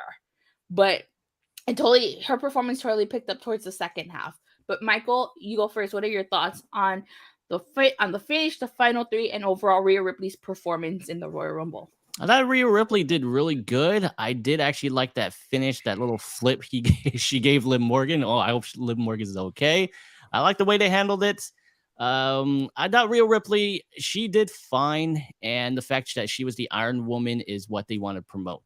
So although there weren't a lot of spots with Rhea Ripley, and maybe she didn't eliminate a lot, the mere fact that she went the longest, she was in there first. She bled. She got a busted open either mouth or nose or something because she was bleeding. And then I saw a little bit of the press conference. She was the first one in the after show press conference before I got into the show. She had mentioned that she had tweaked her leg. So I don't know. I don't know if that came into play or the fact she was busted open, but I thought it was fine. She's a person who I wanted to win, and she did win. So it was very impressive. She was first. If you're keeping track, I'm beating you into predictions, Michael. So get ready to watch him. Spoiler alert, guys. I will be reviewing Impact, which I don't mind. And you swept the board. Too bad Kevin Owens or Roman Reigns ruined that for you, but you almost swept all of the matches. Brett, what are your thoughts on the final three, the finish of this match, and overall Rhea Ripley's performance? The final three. Oh boy, that was great. And the finish, oh my god, I think my heart stopped like 5 times watching that because I wanted Rhea to win so badly. And I'm like, especially like you had the mist from Asuka, and then she dodges it and it hits Liv, and then you have that whole thing, and then Rhea eliminates Asuka, and then she's like, ha ha, easy pickings, about to kick the crap out of Liv, and then Liv counters and she's like skinning the cat. I'm like, oh god, please no. And then that whole like Hurricanrana counter, whatever that was, woof. What a freaking finish. But also her showing she has the most eliminations in the entire match. She eliminated 7 people. She eliminated Liv Morgan, BFAB, which BFAB was a body. I have no problem with that because that was very early. And it's also about who she eliminated. She eliminated Liv. She eliminated Asuka. She eliminated she eliminated I'm sorry. She eliminated Chelsea Green. She eliminated Raquel Rodriguez, who they've been pushing on SmackDown. She eliminated Michelle McCool, and then her along with everyone else eliminated Nia Jax. Like, it's kind of her showing in it. Like, she's the Iron Woman, and she had a great, honestly, even in the beginning, she had a great showing. But like, you kind of have places where, okay, the focus is now on damage control because they're each of the members are showing up, so now we got to focus on that. So she's now kind of just chilling, doing the normal Rumble spot where like she's like working over someone else and so on and so on. Like, that's why the Royal Rumble is my favorite match type in all of wrestling, because you can tell multiple stories and set up multiple feuds through the Rumble. And like Rhea being the winner, being the Iron Woman, all of that, so good. I'm so happy she is. It's the correct choice. She was phenomenal in the match. The final three was awesome. I did not expect that at all. This was like, again, this Rumble was great fun. I love this. I'm actually really excited to see what happens in the women's division regarding this. And I really hope she fights Charlotte. I want her to fight Charlotte so badly. Okay. I want her to get that win back from freaking Mania 36. Fair enough. The next thing, there's not really much to talk about the next one, but it is still part of the show, so we have to talk about it. The Hardy musical performance. Okay. I'm like, if you're talking about the house main event, no, the Hardy musical performance, I don't know why this was a part of the show. There was no need for it. You could have cut this performance out. You didn't necessarily have to add a match, but you could have made the pitch black match a little longer, But I just was not a huge fan of this performance. I didn't even know who Hardy was until he was on Raw. And number two, this point takes me back to SummerSlam 2012, which I was at. Karen Huda performed at that SummerSlam, and he was just booed. So there was no need for this, but then again, everybody needs a bathroom break. So, any thoughts? Yeah, you could always say that there was a Hardy at the Royal Rumble. Not Matt or Jeff, though. No, I mean, like, look, like it's WWE. This is common. I mean, again, this is wrestling. It's common in wrestling to have, this kind of celebrity kind of thing happen. I didn't know who Hardy was until they were like, and the guy who's doing the theme for the Royal Rumble 2023 is Hardy. Which is fine. Like, it's fine. Again, it's the cool down, because you had Rhea just winning, and then you had the main event, which you need a cool down. This was the cool down. And I have no problem with this at all. Again, like, was it needed? Probably not, but like, it's fine. I'm not like, oh, this is terrible. Oh, 0 out of 5, 0 out of 10 pay-per-view. Everything sucks now. Like, no, it was fine. It was the most whatever, most benign. It's fine. It's fine. All right. So the main event ended up being the match for the Undisputed WWE Universal Championship. It was Kevin Owens versus Roman Reigns. And wow. Okay. Sami Zayn played his role perfectly throughout this match. But before we talk about Sami Zayn, I just want to say, did you catch the Roman Reigns doing the rock bottom to KO? Did you catch that, Michael? I missed it, but I've seen him do it before. It's like a standing Uranage. Did he fully do the rock bottom? Did he fall flat, chest forward? Yeah, he said he did the rock bottom after he crashed into the barricade. Okay, and I think I didn't visually see it, but I think even Michael Cole even called it the rock bottom. Yeah, Michael Cole called it the rock bottom. Yeah. So yeah, interesting. Let's take a jab at Dwayne because he didn't show up tonight. So there you go. I guess he really wasn't pulling in Andrew. All right. So overall, I thought the match was pretty good. You got to give props to KO for not like going down easily. I mean, Roman hit him with a low blow and he still didn't go down. So I actually really Really enjoyed the match. Michael Cole bringing up Sami Zayn's look of concern, but I like the fact that he questioned whether that was a concern over the fact that Kevin Owens kicked out and the match is continuing, or was that concern for Kevin Owens? So I actually really love that. Sami Zayn, like his face just said it all when Roman bounced Kevin's head on those steel steps. Really enjoy the main event. But before we get into the finish, to what happened afterwards, Michael, your thoughts on the main event and Sami Zayn's role during the main event? I thought it was good. I mean, both very good workers. I don't think I've ever watched a Kevin Owens versus Roman Reigns match that I did not like. Sami Zayn, it was fine. But I'm glad they did what they did.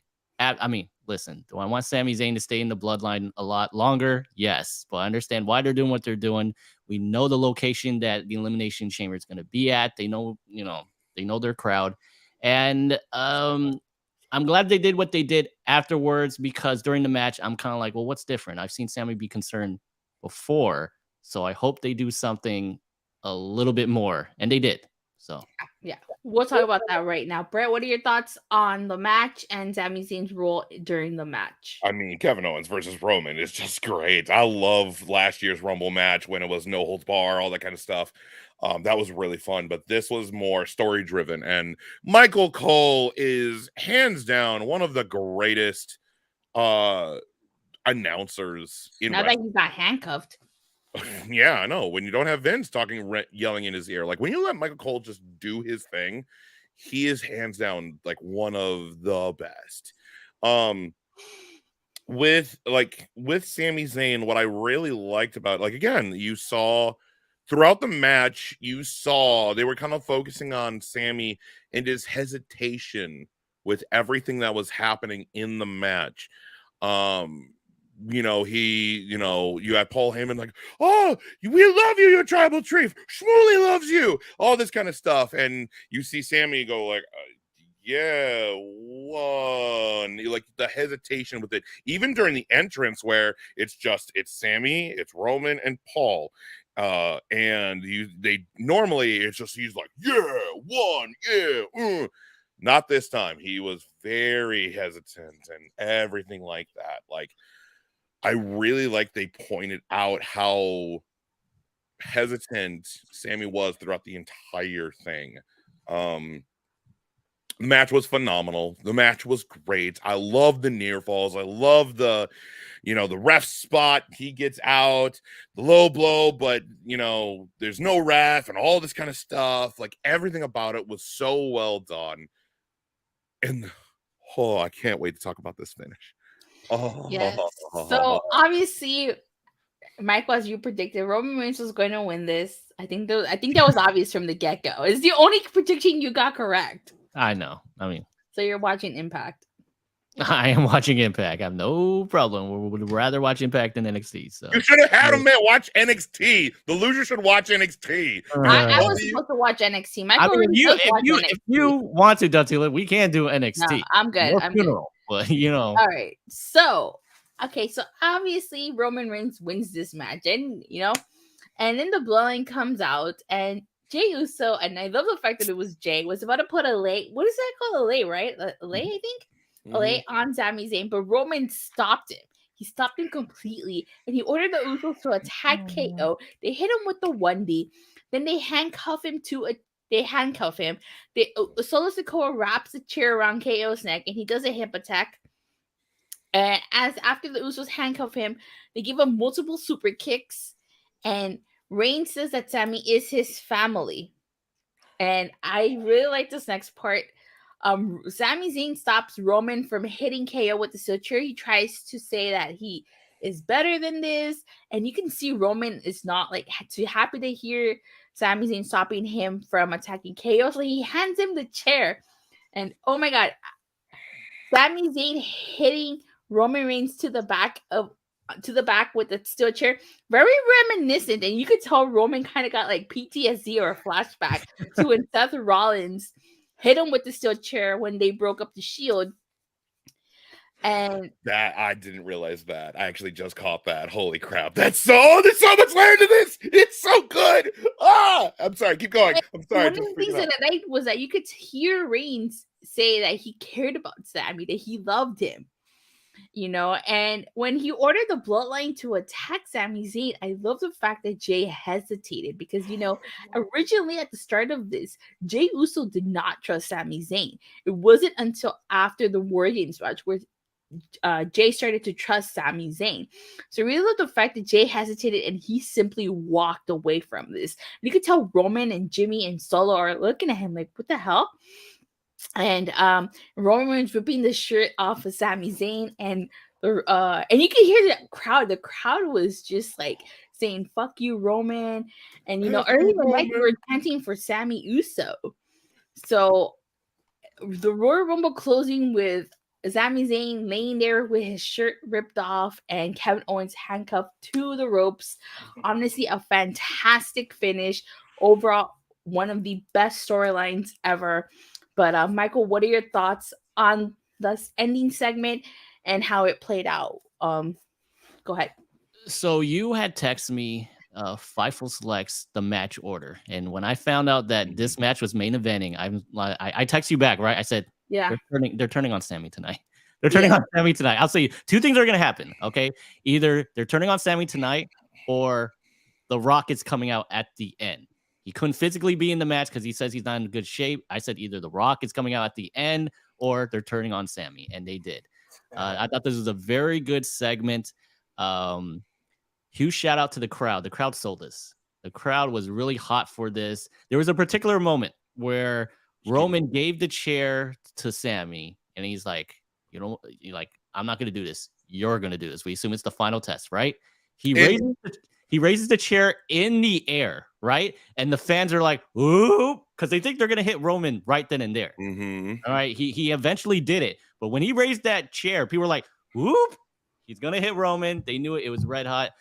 Fantastic performances from everyone.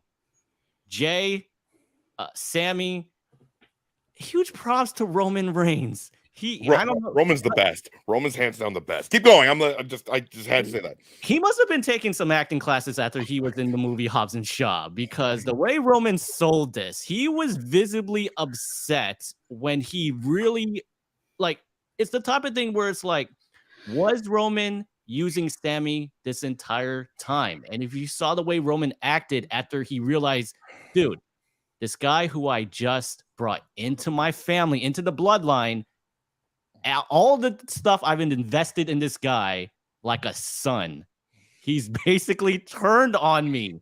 And there's a moment where if you actually watch it, after Roman realizes what's going on, he gets PSD from Seth Rollins' chair hit, right? You can see Roman on the floor, his hands literally just covering his face. He is so disappointed on what just happened. Mm-hmm. Roman sold it very, very well. Mm-hmm. Sami sold it very, very well. I did not see the direction they were going to go with Jay. I thought, okay, well, it is what it is. Jay screams at him. He's like, how can you do this? He basically's like, I vouched for you. How could you do this? And then Jay walking out on this beating on this person who he now considers his brother, I did not see it going that way. But it's an interesting twist they can now build on. Long-term story booking, Jay is the first guy to defy the bloodline. And I think a lot of people forget that. When Jay came back, he was the first guy to take on Roman Reigns, and he's main event Jay. And a lot of people think it's going to be Kevin Owens and Sami challenging the Usos at WrestleMania for the tag titles. But I think there's a small chance. I believe it might possibly be Sami and Jay versus Jimmy and Solo stepping in because, the Freebird rule, right? So I think here's the thing. Tonight, Roman said, give him a chair. You have to pick a side. It's either us, the bloodline, or it's your friend Kevin. Sami made the choice. And I'm calling it right now. In a future episode, may even be next week, they're going to address this whole Jay walking out on the bloodline. They're going to beat up Sami again. And Roman's like, Jay, this is your final test. You're either with us or you're against us. Here's the chair. You're either going to pick Sami or you're going to pick us. And I think Jay, remember, long-term story booking, he defied Roman. He was the first guy to do it. He's the first guy to take on the Bloodline. I think he's going to pick Sami. You know, they have a lot of tag teams right now. They're promoting tag teams. Triple H is promoting tag teams when Vince wasn't. They got this tournament going on SmackDown. They have now proven that WWE has a lot of tag teams, that they don't need the Usos to move forward anymore. And if anything else, Jimmy could just tag with Solo. All right. So that's what I'm predicting. I'm thinking that Jay is now going to walk out on the Bloodline with Sami. It's going to be Sami and Jay versus Jimmy and Solo at WrestleMania for the Undisputed Tag Team titles. That's a good one. I like that. First, this is hands down the best story in wrestling right now. Hands down. There's nothing, no company is telling a better story than the Bloodline story. What I love about this is that I was kind of talking about this, and I haven't really been able to talk about this kind of the Bloodline story. What I love about this is that if Roman Reigns is the mob boss, you know, he's like, oh, bro, I welcome you into my family. I treated you. I love you like a son. All this kind of stuff. Does he though? Is it just him saying like bull to, you know, to appease the other person? Like, I truly do, because I truly do think that he is like, he's the mob boss. He's paranoid about Sami overtaking him, because a lot of people were saying, you know, maybe Sami Zayn should be the head of the table, that kind of stuff. And then the chants from Montreal months ago, Sami Uso and Usi and all that kind of thing, Sami is way more over than Roman is. What I kind of want to walk through this step by step myself, because there were so many different beats, because you have the Usos come out after the win, and Jay is about to go ahead and give the lead to Sami, and Sami like, oh, I thank you, and then Roman tells him to stop. He goes, no. He then goes ahead and, like, as you said, tells him to attack Kevin. They then do. Jay does it, and Jay and like Jimmy and Jay are like, oh yeah, let's go. You have Michael Cole saying like, oh, just like hyenas to a carcass, just tearing apart. Solo Sikoa being new MAGA. I love Solo Sikoa just being the I don't talk, I just kill everything in sight. You know, the bodyguard of the Bloodline. Everything about it. And then I loved it. So they cuff Kevin Owens to the ropes. Paul Heyman going, oh, if you ever need handcuffs, my tribal chief, I always bring two. And I'm like, I freaking love you, Paul. You crazy son of a bee. So they handcuff him, and they're all attacking, and then he tells him, get a chair, go get a chair. And like Sam's like, oh, okay. So he goes to get a chair from the ring announcers, and you hear Paul Heyman's like, no, not over there, under the, just go get it under the ring. Oh no, this is during the match. That was the hesitation. That hesitation was great too. But regardless, you have the chair, and the whole spot where Roman's about to hit KO, and then Sami gets in the way, and everyone goes, oh, even I did too. And he goes, you're beneath this. He's done. He's done. Look at him. He's done. He is beneath you. You don't need to do this. You are better than this. You don't need to do this. Roman then goes, okay, well then the way I read it is like, well then if he's beneath me, I don't need to do this. You do this, Sami. I don't got to do it. You said so yourself. I don't have to do this. I'm better than this. You do it, Sami. And then that was kind of the hesitation. And like, I loved it where like he takes the chair, and like everyone's just like, is he going to do it? And like the camera, the cinematography of this was all on point, because you saw like Roman was like in front, Sami's over here, all this, the spacing and everything. And then you finally get the chair shot to Roman. That was great. I literally just realized as we were talking that he got PTSD, like when he's in the corner, just like with his hands in his face. I'm like, you know, that's the same thing that happened to him when the Shield broke up. I'm like, oh my God. That's genius. Like, there's so many layers to the story, and I'm like, oh my god, like you see Paul Heyman just in shock. You see Roman bawling. He is crying about, like, you destroyed my family. I love you. You like, and you see, like, Jimmy beats him up. Solo beats him up. And then they look to Jay, and Jay's just stopped there. And what I love about this, it's Jay specifically, because Jay was the one who's like, this dude is a snake. This guy is going to destroy the family. This dude, why are you allowing this? Why are you letting this? This dude needs to go. And every time that, Jay would get in trouble with Roman or anything like that, the one person who was always in his corner was Sami, every single time. And then, like, you saw that from the tribal court from Raw 30, where Jay was the one to save him from the verdict.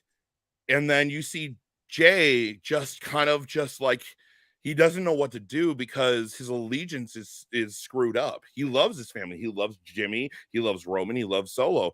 But here's this guy who was in his corner every time when everyone else was like, Jay, you're such an idiot. Him and his anger issues and all this stuff. I loved it that he didn't attack. He didn't do anything. He just left. And you could see that he was crying because he didn't know what to do. I love it. And they kind of kept that on him. And then Roman and everyone else is beating up Sami. And then just the part where you see Roman breaking the lay and just throwing it on Sami. Just like as a sign of disrespect. And then like Jimmy ripping the honorary Uso shirt and just holding it in his hand, because when they're walking down the ramp back to the entrance, you see Jimmy just holding it and everything. Like, that picture was perfection. I am so excited to see what happens on Raw. Or, like, I don't know if they're going to do anything about this on Raw, or if they're going to do it on SmackDown, or wherever it happens first. Like, I'm excited for Raw. I'm excited for SmackDown. But God, I loved everything about this finish. Oh, this is the best storyline. And honestly, like you could do Sami and Kevin, but I also would like to see Sami and Jay. Sami and Jay beat Jimmy and Solo. I feel that's a better story to tell. I feel like you could do a way, like, just there's more drama, there's more gripping at your heartstrings with that kind of thing. I love this main event. Oh man, because you texted me this, dude, that's a lot, and yeah, when I saw that, I'm like, oh, this is the right main event. This should be the main event. Oh, I don't know what's gonna happen, but ooh, I'm so excited. And oh god, I can't wait. I can't wait. Yeah, definitely. I feel like overall this main event definitely kind of made up for this pay-per-view kind of being a little lackluster. I feel, I wasn't like Michael, you and I talked about this. I was not a huge fan of the men's Royal Rumble, and I like the women's Royal Rumble better. But overall, I really like the main event. I definitely feel like the main event totally saved the pay-per-view, if you asked me. So I would rate this Royal Rumble probably a 6 out of 10. Just because I feel like the men's Royal Rumble, there was a lot, quick eliminations. I get it though. The men's Royal Rumble was storyline driven. All of this is storyline driven. I get that. But still, I just felt like, there was so much hype, so much anticipation surrounding not only the men's Royal Rumble, but overall this pay-per-view, that I just felt like, let's see, Michael 10159 says, show sucked, 2 out of 10, but the ending was perfect. So, I guess. Okay. So, yeah, I'd give it a 6 out of 10. But overall, Michael, your thoughts on the overall pay-per-view, what you liked, what you didn't like? I'll say this. This wasn't one of my more favorite. Honestly, I'm gonna be completely honest. This is probably one of my least favorite rumbles that they've done. But I always say this. Here's the thing. At the end of the show, is it good, and do I want to tune in? Like any good TV show, whether you're watching WWE, whether you're watching whatever's on TV, Breaking Bad, Last of Us, which I do recommend. Very good show. I haven't watched it. It's very good. Very, I don't Very think good. Very, very good. Probably one of the best video game adaptations I've seen. But I'll say this. At the end of any given show, am I excited to tune back in? Did they hook me? And what they did tonight, I'm going to watch Raw. I'm going to watch SmackDown. And if they say for whatever reason that the Bloodline's going to be on NXT, I'll even watch NXT too. Okay? That's how invested I am. So for that, I'm agreeing with you. I'm going to give this a 6 out of 10 for the reason more the fact that they really hyped this pay-per-view. We're on the road to WrestleMania, and I just felt like I didn't get what I thought I was going to get. But to their credit, good ending. Did we get the winners that we wanted? Yes. Yeah. All right, fair enough. To their credit, right? To their credit. Yeah. 6 out of 10 is not bad. A 5 out of 10 is average, right? So I'm saying it was a little bit better than average. However, compared to the last couple of Royal Rumbles, right? This was better than the What? prior. No, it's not. That's a lie. No, it's not. I disagree entirely with it, Michael. Hold on, let me read this comment. Michael 101 find out the Rumbles were booked very lazy, and I feel like the show was booked by Vince. You could tell Vince didn't book it though, just because, like I said during the women's, Piper Niven's got her name back. Had it been booked by Vince, she'd still be dropped. Well, here's the thing. And Michael in the chat. I mean, I could see where people can get that type of viewing, right? Because the thing is, like WWE, and this is the first Royal Rumble that Triple H is going to be in charge of doing, right? We expected a lot, and when fans are receiving this, as like this was really hyped, right? Cody's going to be there, right? We think The Rock might be there. We think Steve Austin might be there. You know. This might have been one of the most unpredictable Rumbles because once again, we thought The Rock might be there. There were rumors going around that Steve Austin, if not The Rock, they were trying to get Steve Austin to do it because they want the big names. And Cody, right? It was one of the more unpredictable Royal Rumbles, which is what I want. But I think they hyped it so much to a point where fans, they receive this type of hype, they get excited, and they feel they're rather let down a little bit when it is not as big as they wanted it to be.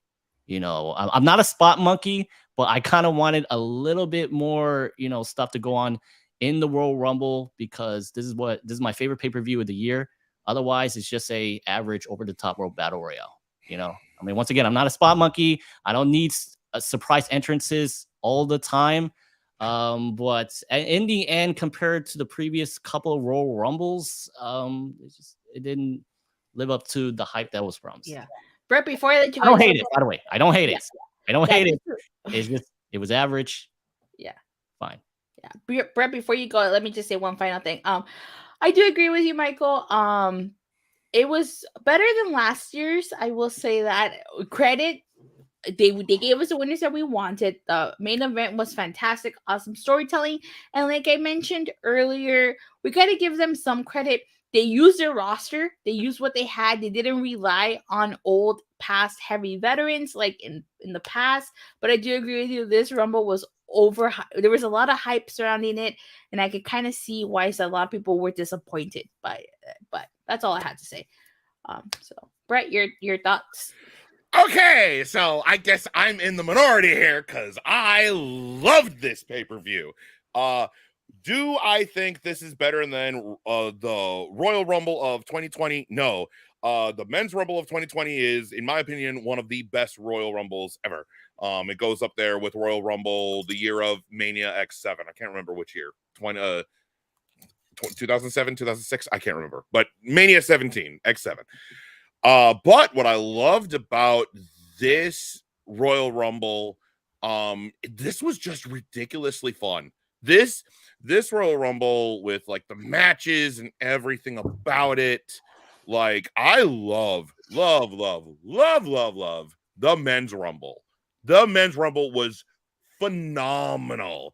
I loved, like, this is why I was listening to you. I'm like, I got words to say about this because you guys are talking about the Men's Rumble. I'm like, I got to talk about stuff. I got things to say about this.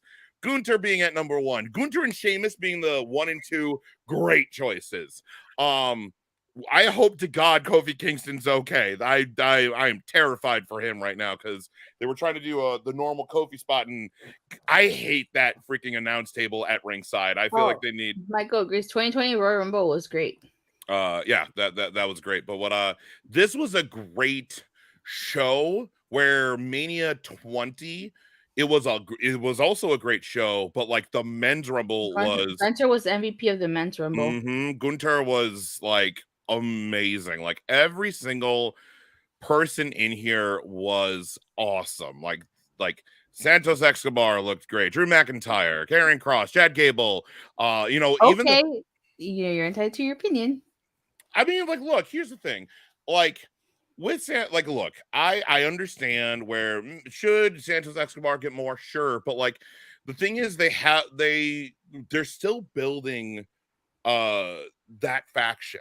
And it's just not the time yet. And I understand because, like, we're fans. There are people that I'm like, that person should have got more or whatever. But like, they did a great job, like, with Omos being in the men's rumble. The way Omos was used was actually really smart. I was worried. I'm like, oh, great. Here comes Omos. He's going to come in, wipe out a bunch of dudes, and then, like, everyone's going to, like, haul him over. And, like, no. My favorite bit was Rey Mysterio doesn't show up. And I'm like, and then like, who comes out? It has to be Dom. It has to be Dom. And it's Dominic Mysterio. And I'm like, Dominic Mysterio in the Judgment Day kicked the crap out of him before. Or it could be Karrion Kross. I did hear you say that. I'm like, ooh, that is a good option too. But I loved it. I loved it where like Dominic Mysterio has Rey's mask and he's like trying to rip it as he walks down. I think he had a hard time actually like ripping it apart. I love it. Like you could be like, well, Dominic Mysterio is an idiot, and he like is like Dominic Mysterio, hands down, is the greatest thing to ever happen to Judgment Day. I love Judgment Day.